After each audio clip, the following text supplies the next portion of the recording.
Hello வணக்கம் மந்திரம், நான் தான் உங்கள் DK and welcome to DK vlogs.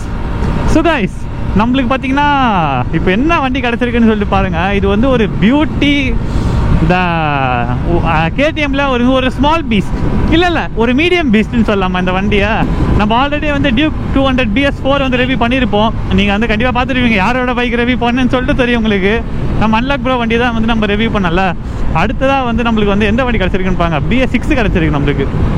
BS6 நல்லா தான்ப்பா இருக்குது வண்டி, நல்லா இருக்குது, ஆனால் நல்லா தான்ப்பா இருக்குது. அந்த மாதிரி தான் இருக்குது. வண்டியை பற்றி நிறைய பேர் என்ன கேட்டாங்க, எப்படி ப்ரோ இருக்குது வண்டி, ஓகேவா, ஒர்த்தா அப்படின்லாம் கேட்டாங்க. கண்டிப்பாக நான் சொல்கிற ஒரே ஒரு விஷயம் என்னன்னா, நல்ல ஒர்த்தான வண்டி தான் அது. பிகாஸ் டியூக் 200 BS4ல் பார்த்தீங்கன்னா கொஞ்சம் ராவான பவர், அப்படியே ஒரு நல்ல இது ஃபீல் பண்ணேன். ஆனால் இதில் கொஞ்சம் நல்லா தான்ப்பா இருக்குது. வண்டி ஸ்மூத்தாக சூப்பராக இருக்குது. அப்படியே 86க்கு போட்டு அப்படியே ஒரு 90ஸ்ல விட்டா ஜாமுன்னு போயிட்டே இருக்குது வண்டி. ஸோ நான் இது வந்து ஒரு கம்பேரிசன் வீடியோவாக போட்டால் நல்லா இருக்காது. கண்டிப்பாக 200 BS4க்கும் 200 BS6க்கும் நிறைய டிஃப்ரென்ஸ் இருக்குது. நிறைய கொஞ்சம் நஞ்சம் இல்லை, ஏகப்பட்ட டிஃப்ரென்ஸ் இருக்குது. எல்லாத்தையும் நான் ஒன்றா சொல்கிறேன் உங்களுக்கு, என்னெல்லாம் டிஃப்ரென்ஸ், என்னெல்லாம் மாற்றிருக்காங்க அப்படின்னு சொல்லிட்டு. ஃபஸ்ட்டு பார்த்தீங்கன்னா நம்மளுக்கு வந்து என்ன மாற்றிருக்காங்க அப்படின்னா, லுக்கே டோட்டலாக பைக்கோட லுக்கே வந்து நம்மளுக்கு மாறிடுச்சு. உங்களுக்கு தெரியும் வண்டி எப்படி இருக்கும்னு சொல்லிட்டு உங்களுக்கு தெரியும். கண்டிப்பாக அந்த ஒரு நேக்கட் ஃபீல், அந்த இதுவும் தெரியும் உங்களுக்கு. இந்த இது பார்த்தீங்கன்னா ஃபுல்லாக டாப் டு பாட்டம் அப்படியே உங்களுக்கு மாற்றிட்டாங்க. எல்லா சேஞ்சஸுமே மாறிடுச்சு. அப்படியே ஒரு 390 எப்படி இருக்கும் உங்களுக்கு, 390 250 எப்படி இருக்குமோ அதே மாதிரி 200 கொடுத்துட்டான். சிம்பிள் பிஸ்னஸ்க்காக எல்லாமே மாற்றிட்டானுங்க. வண்டி நல்லா தான் இருக்கு. ஆனால் எப்படி சொல்லுது, ஒரு 200க்கும் அந்த 200க்குலாம் ஒரு சேஞ்சஸே தெரியாது. சும்மா ஸ்டிக்கர்ஸ்லாம் பிரிச்சுட்டு நான் 250 அடிச்சிக்கலாம், இல்லை 380 ஸ்டிக்கர் போட்டுக்கலாம். மச்சான் பாடுறா 380 ஓட்டுறான் அப்படின்னு சொல்லிட்டு கண்டுபிடிச்சிருவானுங்க. ஆனால் வண்டி ஓட்டுறவனுக்கு மட்டும் தான் அந்த ஃபீல் தெரியும். என்னதுன்னா, இல்லை அவன் 200 தான் ஓட்டுறான், நான் 200 தான் ஓட்டுறேன் அப்படின்னு சொல்லிட்டு. மற்றபடி இது வந்து ஒரு பிஸ்னஸ்க்காக பண்ணது தான். பிகாஸ் பார்ட்ஸ் மேனுஃபேக்சரிங்னா சிங்கிளாக மேனுஃபேக்சர் பண்ணிடலாம். சேம் பார்ட் 390 இருக்குது, சேம் பார்ட் உங்களுக்கு வந்து 250 இருக்கும்போது எல்லாத்தையும் எது வேணா எப்படி வேணால் மாட்டிக்கலாம். ஸோ அது எல்லாமே ஒரு காஸ்ட் கட்டிங் பிஸ்னஸ் டைப் தான். ஸோ அதை தவிர்த்து வண்டி எப்படி இருக்குன்னு பார்த்தீங்கன்னா, அந்த ரா பவர் வந்து இல்லாமல் கொஞ்சம் நல்லா தான் இருக்குது. இனிஷியல் பிக்கப் எல்லாமே வந்து பக்காவாக இருக்குது. அதாவது ஓகேவான ஒரு வண்டி, சிம்பிளாக சொல்லணும்னா ஒரு ஓகேவான ஒரு வண்டியாக தான் இருக்குது இந்த வண்டி. ஸோ ஃபஸ்ட்டு இந்த வண்டி வைப்ரேஷன்லேருந்து வரேன். கேடிஎம்னா கண்டிப்பாக வைப்ரேஷன் இருக்கும்னு சொல்லிட்டு எல்லாருக்கும் ஒரு தாட் இருந்ததுல. ஆனால் இந்த வண்டியில் பார்த்தீங்கன்னா வைப்ரேஷன்ஸ் பார்த்தீங்கன்னா இந்த பார்ட்டு சுத்தமாக கிடையாது, சரிங்களா. ஆனால் வந்து இந்த இடத்துல மட்டும் வைப்ரேஷன், ஹேண்டில் பாக்ஸில் மட்டும் வைப்ரேஷன் வருது. மற்றபடி வந்து உங்களுக்கு இந்த இடத்துலலாம் வைப்ரேஷன் எதுவும் இல்லை. ஃபுட் பேக்ஸில் இருக்குது, ஒரு கரன்னு ஒரு வைப்ரேஷன் இருக்குது. எல்லாம் சொன்ன மாதிரி BS6 இன்ஜின் ஒன்றும் ஸ்மூத்தாலாம் இல்லை. சொன்னீங்கல்ல BS6 வந்து கண்டிப்பாக ஸ்மூத்தாக இருக்கும் அப்படின்னு சொல்லிட்டு, ஸ்மூத்தெல்லாம் ஒன்றும் கிடையாது. வண்டி அதே மாதிரி தான் இருக்குது. கொஞ்சம் ஒரு 10% குறைஞ்சிருக்கு 200லேருந்து, அவள் தான். உங்களுக்கு ஃபுல்லாக அந்த கேடிஎம்மோட ஃபீல் அப்படியே சேம் ஃபீல் இருக்குது. ஒரு 10% ஓகே அப்படின்ற ஃபீல், மற்றபடி ஒன்றுமே கிடையாது இதெல்லாம். மற்றபடி கார்னரிங், டேர்னிங் ரேடியஸ் எல்லாம் பக்காவாக இருக்குது. வேறு அது பர்ஃபார்மன்ஸ் வைஸாக இந்த வண்டி கொஞ்சம் பார்த்தீங்கன்னா, பர்ஃபார்மன்ஸில் இந்த வண்டி வந்து அடிச்சிக்கவே முடியாது. சீரியஸாக ஒரு 200ல் நல்ல பவர்ஃபுல்லான ஒரு வண்டி தான் சொல்லணும். அதை NSஓட டாப் அண்ட் இருக்காது, பட் ஒரு இனிஷியல் பிக்கப்பு வண்டி வேறு லெவல். இனிஷியலாக வண்டி சும்மா சர்றன்னு ஏறுது. உங்களுக்கு நான் இனிஷியல் எப்படி ஏற்றி கட்டன்னு மட்டும் பார்க்கலாம்.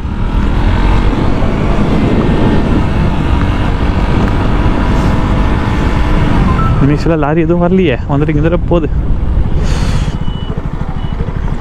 கட் பண்ணலாமா? 3 2 1.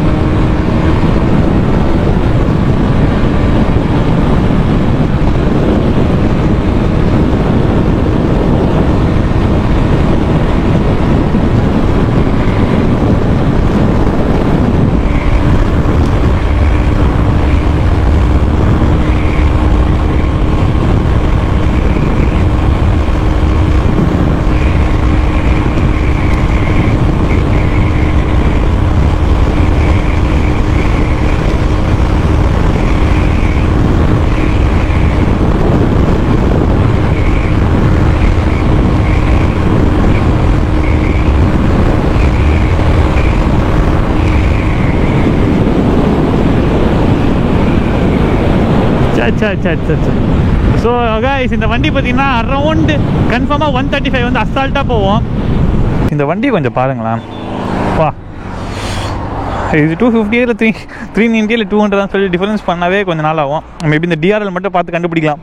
பட் டிஆர்எல் கூட வந்து 250 சேஞ்ச் பண்ணான்னு நினைக்கிறேன் TRL. So old BS6 old 250 இருக்குல்ல, அதுவும் சேம், இதுவும் சேம் டிஆர்எல் தான். மொத்தமாக அப்படியே சேமாக தான் இருக்குது. மற்றபடி சேஞ்சஸ்ன்னு சொல்லிட்டு ஒன்றுமே இல்லை. வண்டியில் நான் நோட்டீஸ் பண்ண விஷயம்னு சொல்லி சில இருக்குது. அந்த விஷயத்தெல்லாம் நான் சொல்லிடுறேன். ஃபஸ்ட்டு பார்த்தீங்கன்னா கியர் ரேஷியோ வந்து நல்லா தான் இருக்குது. ஆனால் நியூட்ரல் எனக்கு விழலை. சரிங்களா, நியூட்ரல் வந்து ஈவன் தான் நான் கரெக்டாக நியூட்ரல் பண்ணாலும் வந்து நியூட்ரல் விழல. கொஞ்சம் அட்ஜஸ்ட் பண்ணி தான் நியூட்ரல் போட்ட மாதிரி ஒரு ஃபீலு. கியர் சிஸ்டம் வந்து கொஞ்சம் ஸ்லோவாக இருக்குன்னு நினைக்கிறேன். எப்படி சொல்லுதுன்னா, அந்த கியர்ஸ் பார்த்தீங்கன்னா எப்படி சொல்லுது, கியர்ஸ் கரெக்டாக அந்த அப்ஷீட் டவுன் ஃபீட் வந்து ஆக மாட்டேங்குது. அந்த அப்ஷீட் டவுன் ஃபீட் எப்படி சொல்லுதுன்னா, இப்போ சேஞ்ச் பண்ணுறேன்னு வச்சுக்கலாம், ரெகனைஸ் பண்ணுறதுக்கு லேட் ஆகுது. ஸோ சென்சார்ஸ் மேபி சம் ஃபால்ட்டாக இருக்கலாம், இல்லைனா சென்சார்ஸே அப்படி இருக்கலாம். அது வந்து ஒன்று. அடுத்ததான் நான் நோட்டீஸ் பண்ண ஒரு முக்கியமான விஷயம் அப்படின்னா ஹீட்டு வந்து வண்டியில் குறைஞ்சிருக்குன்னே சொல்லலாம். ரொம்ப கொஞ்சம் நஞ்சம் இல்லை, ரொம்ப குறைஞ்சிருக்கு வண்டியில். இன்னும் அந்த ஹாலஜனை இவங்க மாற்றவே இல்லை. ஸோ இது ஒரு மேஜரான டிஃபெக்டாக நான் சொல்லுவேன். Because halogen மாற்றிருக்கலாம். ஸோ வண்டி பார்த்தீங்கன்னா வேறு லெவலில் இருக்குது சீரியஸாக. எனக்கு கலர் வேரியன்ட் ரொம்ப பிடிச்சிருக்கு. இல்லை மொத்தம் வந்து 2 கலர் வேரியன்ட் வருது. ஒன்று ஆரஞ்சு, எலக்ட்ரிக் ஆரஞ்சு நினைக்கிறேன். இன்னொன்று வந்து ஒயிட்டு. நான் ஒயிட்டை தான் ரிவ்யூ பண்ணணும். எனக்கு வந்து என்ன வண்டி வருதுன்னே தெரியாது, எனக்கு என்ன கலர் வருதுன்னே தெரியாது எனக்கு. சரி, ஏதோ ஒரு நான் ஆரஞ்சு தான் நினச்ச கடைசியில் ஒயிட்டே வந்துருச்சு. செம்ம ஹாப்பி அதை பார்த்துட்டு. நான் பைக்கு சரியாக இருக்குது, நேக்கட் பீஸ்ட் இதெல்லாம். அதே மாதிரி ரெஸ்ட் ஆகுதுப்பாங்க எல்லாமே. உங்களுக்கு தெரியுதா, ரெஸ்ட் ஆகுது. மேபி பைக் மெயின்டெனன்ஸ் கொஞ்சம் கம்மியாக இருந்திருக்கும்னு நினைக்கிறேன். ஆமாம், பைக் ரெஸ்ட் ஆகுது. செயின்ஸும் ரெஸ்ட் இருப்பாங்க, செயின்ஸ் எவ்வளோ ரெஸ்ட் பாங்களா, கொஞ்சம் இது பண்ணலாம் அவங்க. ஸோ அதெல்லாம் அவங்க ஓனர் பார்த்துக்க வேண்டியது. இதுவும் ரெஸ்ட்டாக இருக்கியா, என்னப்பா இது சஸ்பென்ஷன்லாம் ரெஸ்ட் ஆகுது தெரியல. நீங்களே கொஞ்சம் பாருங்களேன், சஸ்பென்ஷன்ஸ்லாம் ரெஸ்ட்டாக இருக்குது. அப்புறம் ஒயரிங்ஸ் பாங்களேன், இப்போ அந்த ஒயரிங்ஸ்லாம் பாங்க அப்படியே வெளில தான் இருக்குது ஃபுல்லாக. ஸோ இதெல்லாமே கொஞ்சம் டிஃபெக்ட்ஸ் தான் ஆக்சுவலாக. பிகாஸ் இவ்வளோ ஒயரிங்ஸ் அப்படியே வெளில இருந்தால் என்னத்துக்கு ஆகுறது. மேபி சின்ன ஏதோ ஒரு பூச்சி கிடச்சா கூட இதெல்லாம் இருந்துடும் போல. எவ்வளோ லீனியராக இருக்குப்பாங்க ஒயர்ஸு. ஸோ இதெல்லாம் நோட்டீஸபிளான பாயிண்ட்டு. ஒரு டூரிங் கெப்பாசிட்டிக்கு வந்து பார்த்தீங்கன்னா சீரியஸாக சூப்பராக இருக்கும். பிகாஸ் பில்லியன் சீட் வந்து கம்ஃபர்ட் வந்து எல்லா வண்டியில் எல்லாமே இதில் கொஞ்சம் நல்லாவே இருக்குது. சரிங்களா, பில்லியன் சீட் பார்த்தீங்கன்னா லுக்ஸ் நைஸ், நல்லா குஷன்டாக இருக்குது. பொசிஷனும் நல்லா இருக்கு. ஆனால் பொசிஷன் நல்லா இருக்குது, எல்லாமே நல்லா தான் இருக்குது வண்டியில். பொசிஷனை வந்து நான் காட்டுறேன் பாருங்களேன். அம்மா வண்டி டால். அதே மாதிரி இது பாருங்கள் கொஞ்சம். இப்போ வந்து நான் டியூக் 200 BS4 ஓட்டியிருக்கேன்ல, அதை விட வண்டி கொஞ்சம் டாலாக இருக்குது சீட்டிங் பொசிஷன். பிகாஸ் நான் வந்து எவ்வளோ தெரியுமா பைக் ஓட்டியிருப்பேன் சீரியஸாக 200. உங்களுக்கு தெரியும், நம்ம ஜாக் டூரிங்லாம் போகும்போது அந்த வண்டி தான் எடுத்துகிட்டு போவோம். ஸோ அந்த கம்பேர் பண்ணும்போது இது வந்து கொஞ்சம் இதுவாக இருக்குது.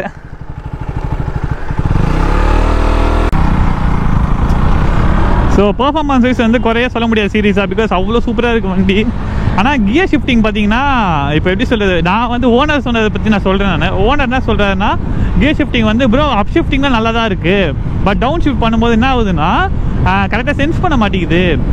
இப்போ நான் வந்து கிளச் பிடிச்சிக்கிட்டு கியர்ஸ் ரெடியூஸ் பண்ணும்போது கிளச்சை ரிலீஸ் பண்ணுற டைமில் தான் வந்து சென்ஸ் ஆகுது. ஸோ வந்து ஒரு 2 seconds அந்த வேரியேஷன் வருது அப்படின்றாரு. இப்போ அந்த மாதிரி இருந்தால் நம்ம என்ன தான் பண்ண முடியும். சரிங்களா, அது ஒரு டிஃபெக்டாக தான் நான் சொல்லுவேன். மற்றபடி வண்டி வந்து சூப்பராக தான். கியர் ஷிஃப்டிங்கும் அந்த மாதிரி கொஞ்சம் சின்ன பிரச்சனை. அடுத்ததாக பிரேக்கிங்னு பார்த்துன்னு வச்சுக்கலாம். வண்டி பிரேக்கிங் கொஞ்சம் பார்க்குறீங்களா. இப்போ நான் வந்து 60 போகிறேன். சரி, நான் 60 போகிறேன்.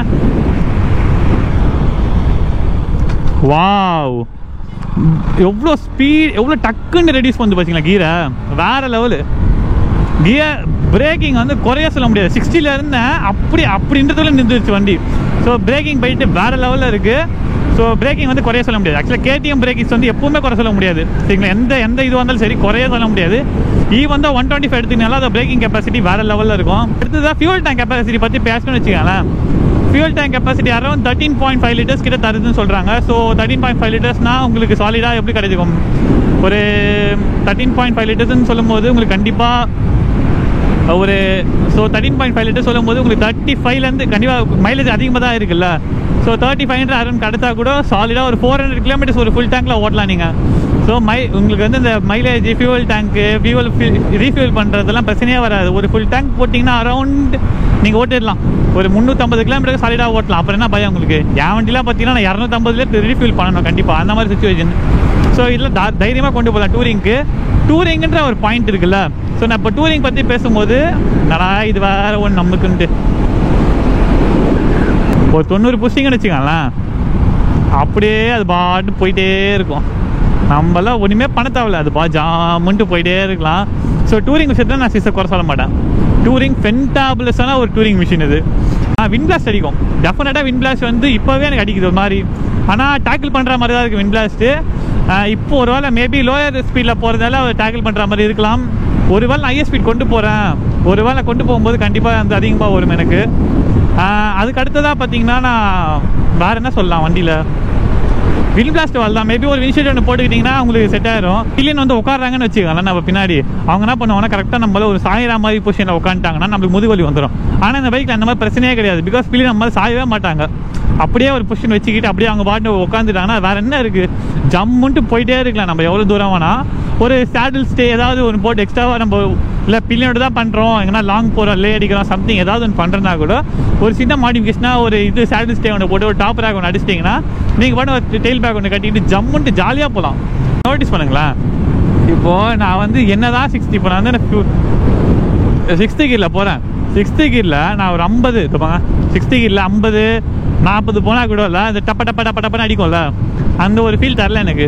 ஸோ அது வந்து எனக்கு ரொம்ப நல்லா இருக்குது சீரியஸாக. அது வந்து இப்போ நான் ஹைவேல எடுத்துகிட்டு போகிறேன், இப்போ நான் டூரிங் பண்ணுறேன் கண்டிப்பாக, சரிங்களா. இப்போ ஜென்ரலாக நான் டூரிங்னு ஒன்று பண்ணும்போது எனக்கு வந்து நான் திடீர்னு சிட்டிஸ் வந்துடும், திடீர்னு யாரை குறுக்க வந்துடுவானுங்க.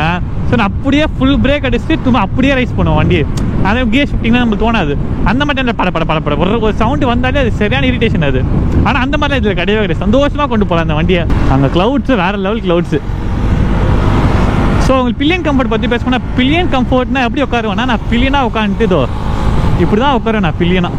ஸோ பில்லியனாக உட்காந்து நான் வண்டி நல்லா தான் பாருக்கு. ஸோ பில்லியனா நான் பார்த்தீங்கன்னா இப்போ பில்லியனா இப்படி தான் கை வைப்பேன் நான். ஸோ பில்லியன் கம்ஃபர்ட் நல்லா தான் இருக்குது. இருந்தாலும் வண்டி ஸ்டெபிலிட்டி பாருங்களேன், வண்டி ஸ்டெபிலிட்டி இதுக்கு மேலே என்ன ஸ்டெபிலிட்டி வேணும், அடா பாருங்களா, வண்டி வேறு லெவலு. எல்லாருமே வந்து எதிர்பார்த்த ஒரு விஷயம் நான் ஒன்று இருக்குது, என்னதுன்னா ப்ரோ கிரவுண்ட் கிளியரன்ஸ் ஏன் ப்ரோ எல்லாரும் அதை பற்றி பேசுவீங்க அப்படின்னு சொல்லி நிறைய பேர் கேட்டாங்க. ஒன்றுமே இல்லை, டியூக் 200 கிரவுண்ட் கிளியரன்ஸ் வந்து எப்படி இருக்குன்னு சொல்லி நான் உங்களுக்கு காட்டுறேன் பாருங்களேன். இந்த இப்போ வந்து நம்மளுக்கு ஒரு பம்ப் ஒன்று வருது, அதை பாருங்கள், வண்டியை நோட்டில் எடுத்து நிற்க வச்சிட வேண்டியது தான். ஸோ இது வந்து ஒரு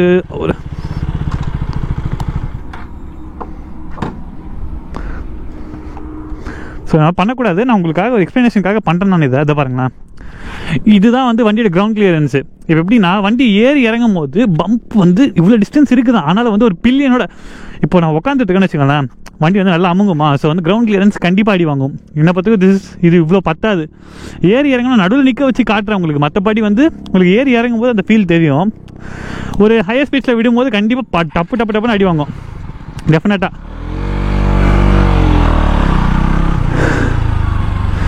ஸோ கண்டிப்பாக வந்து டெஃபினட்டாக அடி வாங்க வண்டி இட்டு அப்படியே நல்லா டம்முண்டு. ஒரு ஈவன் தோ இப்போ நான் வந்து வெயிட்லெஸ் இல்லை, ஸோ வந்து அந்த இது இருக்காது. ஸோ ஒரு வெயிட்டான பர்சன் வந்திருக்காங்க, ஒரு நல்ல கொஞ்சம் வெயிட்டாக இருக்காங்க ஆளுங்க அப்படின்னா வண்டி கொஞ்சம் டவுன் ஆகும். அந்த டைமில் வந்து கண்டிப்பாக அடி வாங்கும். இதோட இந்த பில்லியனோட போனால் இன்னும் கன்ஃபார்ம் அவள் தான் டப்புட்டாலே டம்பர்ன்னு தெரியும். அது ஏன் டியூக் அப்படி பண்ணாங்கன்னு சொல்லி தெரியல. ஆனால் வண்டி நல்லா தான் இருக்குது. என்னன்னா ப்ரோ ரேடியேட்டர் வந்து சவுண்ட் அதிகமாக வருதா அப்படின்னு சொல்லி கேட்டாங்க. கன்ஃபார்மாக சொல்கிறேன், ரேடியேட்டர்லேருந்து சரியான சவுண்ட் வருது. நான் யோசிப்பேன், எல்லாரும் கேட்பானுங்க R3 310 தான் ப்ரோ என்ன ப்ரோ சவுண்ட் அப்படி வருது அப்படின்வாங்க. ஆனால் இதில் அதை விட பயங்கரமாக இருக்குது. அடுத்து சேட்லிங் சொல்லிட்டு ஒன்று இருக்குது. சேட்லிங்னா வண்டியில் ஏறி நின்று ஓட்டுறதுன்னா இருப்பாங்க. இதுதான் வந்து சேட்லிங்கும் சூப்பராக தான் இருக்குது வண்டியில், பிரச்சனைலாம் ஒன்றும் இல்லை. ஸோ கைஸ் அப்புறம் நான் உங்களுக்கு ஒரு இம்பார்ட்டண்டான விஷயம் ஒன்று சொல்கிறேன். என்னதுன்னா இந்த இது இருக்குது பார்த்தீங்களா ஸ்பீடோமீட்ரு, இதில் வந்து நீங்கள் ஏதாவது ஒரு இது லேயர் பிடிச்சிக்கிறது ரொம்ப சேஃப்டின்னு நினைக்கிறேன். பிகாஸ் தண்ணி எதனா உள்ளே போச்சுன்னா தண்ணி உள்ளே இறங்குது. நோட்டீஸ் பண்ணுங்களேன், இந்த பாருங்கள் தண்ணி வந்து உள்ளே இறங்குது, மேலே உள்ளே இறங்கிருக்கு தண்ணி. ஸோ இது நல்லது கிடையாது. மேபி ஏதாவது ஒரு பிரச்சனை ஆகலாம் இதனால். ஸோ நான் என்ன சொல்கிறேன்னா வண்டி வந்து இது வந்து கொஞ்சம் பார்த்துக்கணும். நீங்கள் தான் வண்டியை கொஞ்சம் பார்த்துக்கணும். இதெல்லாம் நீங்கள் பண்ணுங்கள். ஏன்னா இது வந்து போயிடுச்சு அப்படின்னா நம்மளால் ஒன்றுமே பண்ண முடியாது. அதுக்காக தான். ஸோ கைஸ் உங்களுக்கு டியூக் 200 பற்றி எனக்கு தெரிஞ்ச எக்ஸ்ப்ளனேஷன் தான் நான் கொடுத்துருப்பேன்னு சொல்லி நினைக்கிறேன். ஸோ அவ்வளோதான் கைஸ் எனக்கு தெரிஞ்சது. நான் என்னோட ஃபுல் எக்ஸ்பீரியன்ஸ் உங்களுக்கு ஷேர் பண்ணிட்டேன். ஸோ கைஸ் இந்த வீடியோ நம்ம இப்படியே முடிச்சுப்போ. தேங்க்யூ பாபா. ஸ்டே நெக்ஸ்ட் வீடியோ கண்டிப்பாக வந்து NS 200 ரிவ்யூ பண்ண ட்ரை பண்ணுறேன். தேங்க்யூ பாய்.